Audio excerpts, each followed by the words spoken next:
Sponsored by ginandtonically.com for all your gin and tonically needs. Hello gin lovers, welcome back. I'm Bobby Freeman, and today, my friends, we have a gin that literally everybody seems to be recommending to me, not least my Canadian viewers, of which I have many. So my friends, let me introduce you to Empress 1908. And would you take a look at the lovely purpliness of the gin? I don't know if you can see it there. Put the white background on there. Hold on a second. There we go. Oh my goodness. And that is, of course, down to my good old friend, the butterfly pea flower, if I'm not much mistaken. So and I've had gins like that before. Ink gin from Australia. Where is it? This little fellow here.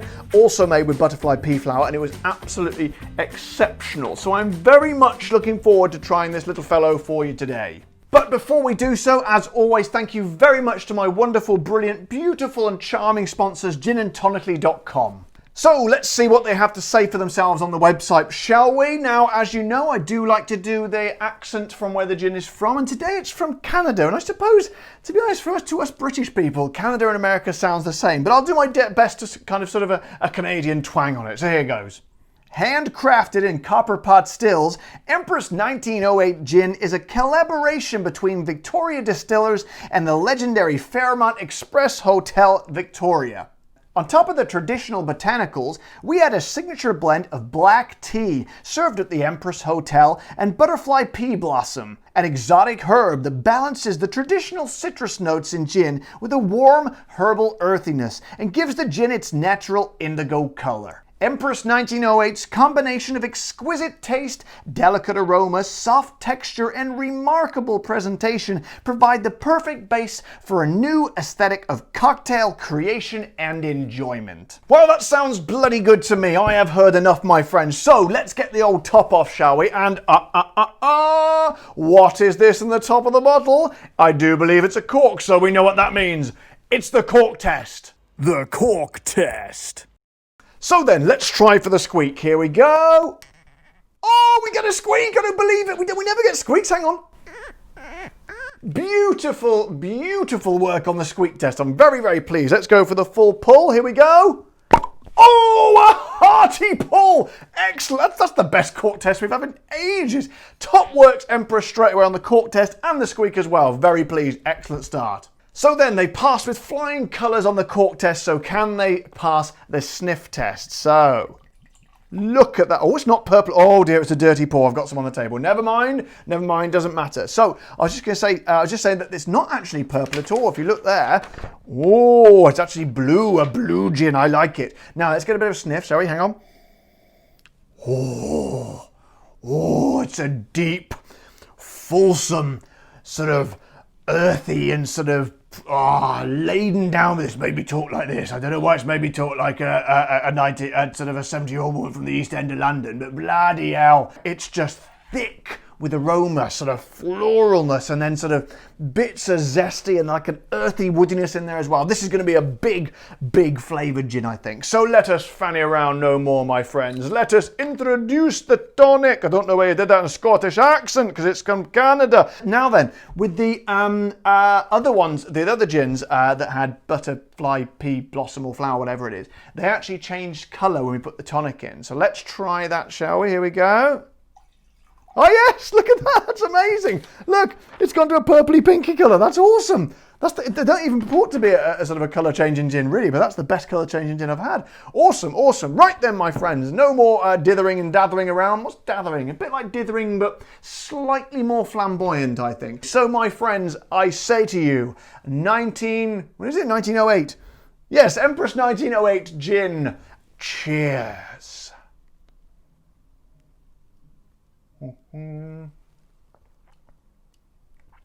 Oh, heaven above. Do you know what?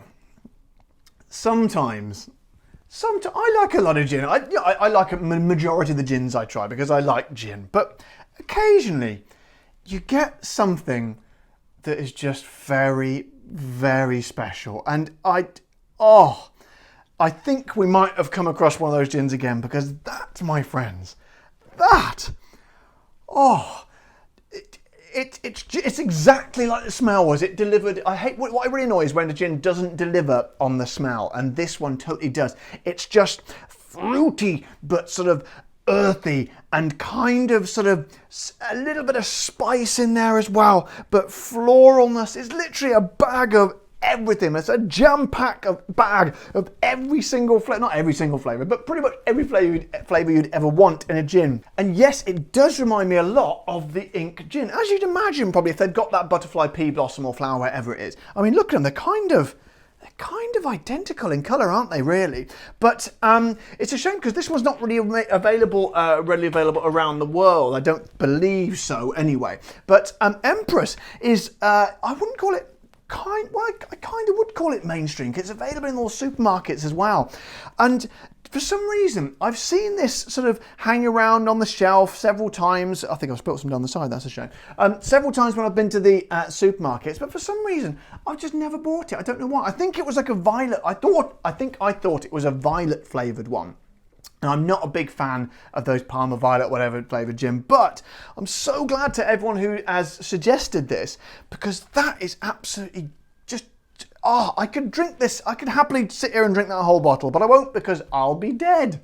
And I don't know why they don't use this butterfly pea blossom thing in more gins, because I haven't tasted a bad gin with it in, and they're right, it does balance the juniper very well. You can still get juniper in there, obviously, otherwise it's not technically gin anymore, but what a great botanical that is. And I would implore people, maybe someone like Gordon's who are struggling a little bit, with these weird and wonderful flavours, whack a bit of the old butterfly pea blossom in there, because it's truly exceptional. It seems to always make a great gin. So once again, thank you very much to everyone who suggested this, because it's absolutely great.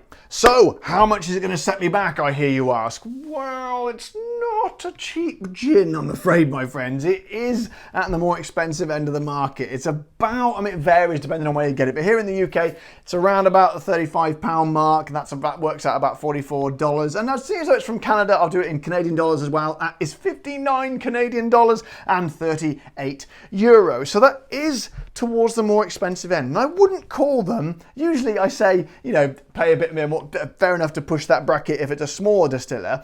But they are a fairly big distiller, but if you're going to pay a little bit more, all I say is back it up by making it a really, really good, sorry, if you're going to charge a little bit more, back it up by paying, oh God. If you're going to charge a bit more, make sure you back it up by making it an excellent gin. And my friends, Romans, countrymen, subscribers and viewers, this little fellow, Empress, which is available in most places, is an exceptional one. And I suggest you go out and buy it immediately. And I say to you, can my Canadian friends in the Empress 1908 distillery keep up the bloody good work?